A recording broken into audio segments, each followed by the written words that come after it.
Welcome to this lecture about creating content with SEO in mind. We're going to cover why content is just so important, what makes good content, and then we're going to talk a little bit about content mechanics. Content is key, but why? Well, Google lives and dies by delivering links to great content for people doing search. If you think about it, you go to Google to find something that's going to solve a problem, and so their goal is to go out and find the best content for every possible search user. If you don't provide good content, then Google has really no ambition or no reason to deliver search users to your site. Good content in and of itself, though, creates an audience and it helps convert people to customers. So there's certainly an SEO element to creating good content, but also once you get people there, having really excellent readable content that solves problems and helps people answer questions that they might be asking, that's what builds up an audience to get them to keep coming back, and it helps convert those people if you're selling something into an actual customer. And of course, if you're interested, it helps you build authority in your marketplace. So how do I go about creating this good content? Well, you have to think about it in terms of solving a problem. The best content always answers a question. And we're not talking about this in like a Jeopardy way. We're not talking about, somebody who's writing excellent content to look like they'd be amazing to have on your team in a pub quiz. It's all about offering value to the visitor by giving them more information than what they started with. So chances are they came to you either looking to be entertained or looking to have a problem solved. So your goal with your content is to appease that interest. So what else do you need to do? Well, you have to be clear and concise. One of the things that you'll find when you look in search rankings is that the best ranking content, but also the most engaging content, is the content that doesn't ramble and doesn't babble, and it's actually easy to read, scan, and follow. You also want to try and establish a unique voice. So if you're publishing regular content, you want it to sound like a person, and you want to have consistency on the site. Now, if you have a site with multiple different authors and they're all using their own name, then that's great because they'll all have their own unique voice. But when you're creating content on a single author site, for all intents and purposes, then that content should be consistent in how it projects itself to the user. One thing I just mentioned briefly was creating content regularly. If you want to have consistently good rankings in Google and you consistently want to attract new traffic, then you have to consistently create new content. That's one of those pieces that's often easier said than done for all of us. It's sometimes we get into a rut about how to get new topics and actually sitting down and writing and creating the content. But the people who rank the best, the people who attract the best audience, and the people who maintain and have good engagement with their audience are usually the people who routinely post content. That doesn't mean you have to do 5, 6, 7 things a day. Even if it's once a week and people know and there's consistent updating, that's better than sporadic, spasmodic updating.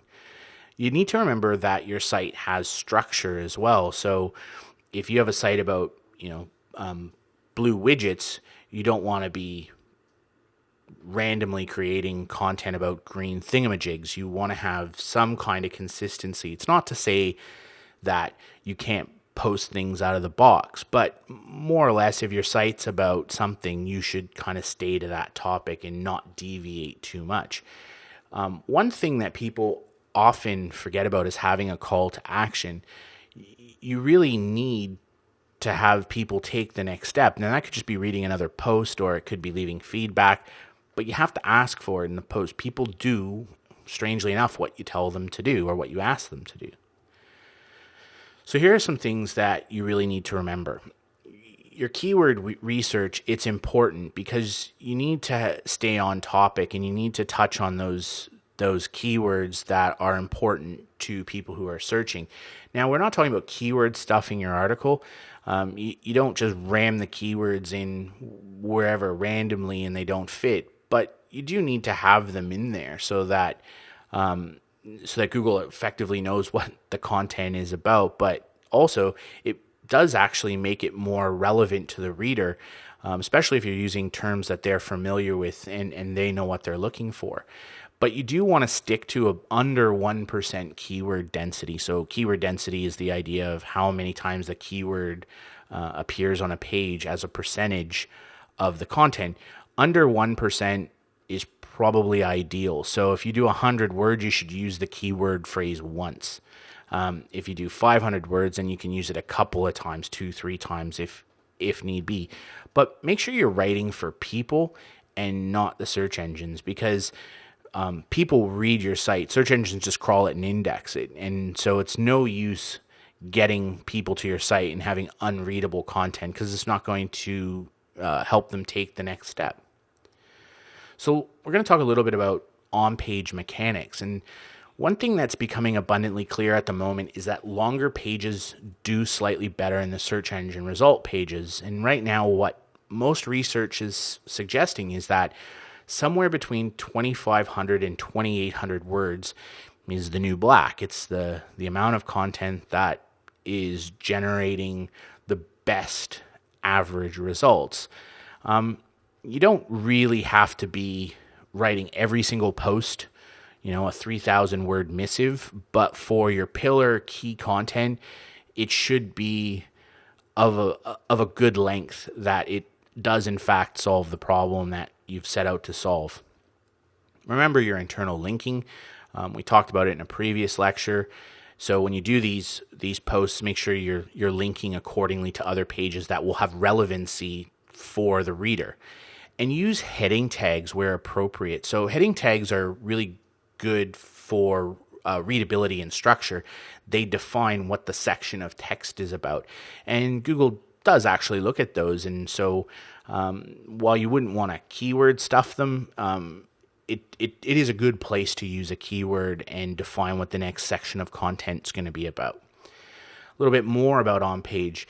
Images and other media are very engaging. So videos, audio files, pictures, etc. When you're using images, remember to use alt tags and properly name your files. So one of the best ideas is to name your files your keywords or the keyword that image relates to. That will help those images come up in image search, which will track some traffic. Now, that's not great search traffic, but any traffic is better than no traffic. So bear that in mind. Don't bother with decorating your text. Now, that's an old school SEO thing from 15 years ago, that italicizing and underlining and bolding your keywords indicated to the search engines that they were the important parts of the page.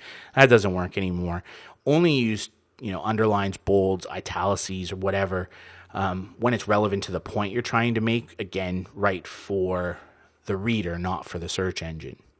So in summary, good content will help drive your rankings, but more importantly, it'll help you build an audience. If you can get somebody to come to your page and then give them really engaging content so that they'll keep coming back of their own without having to find you in a search engine, you've done your job. Create content that people want to read because it's useful. Again, this goes back to the point of building an audience. You really want to create stuff that's valuable to the person who's come to your site. And again, when you're creating your content, remember your on-page mechanics. But like most things with SEO, moderation is the best policy.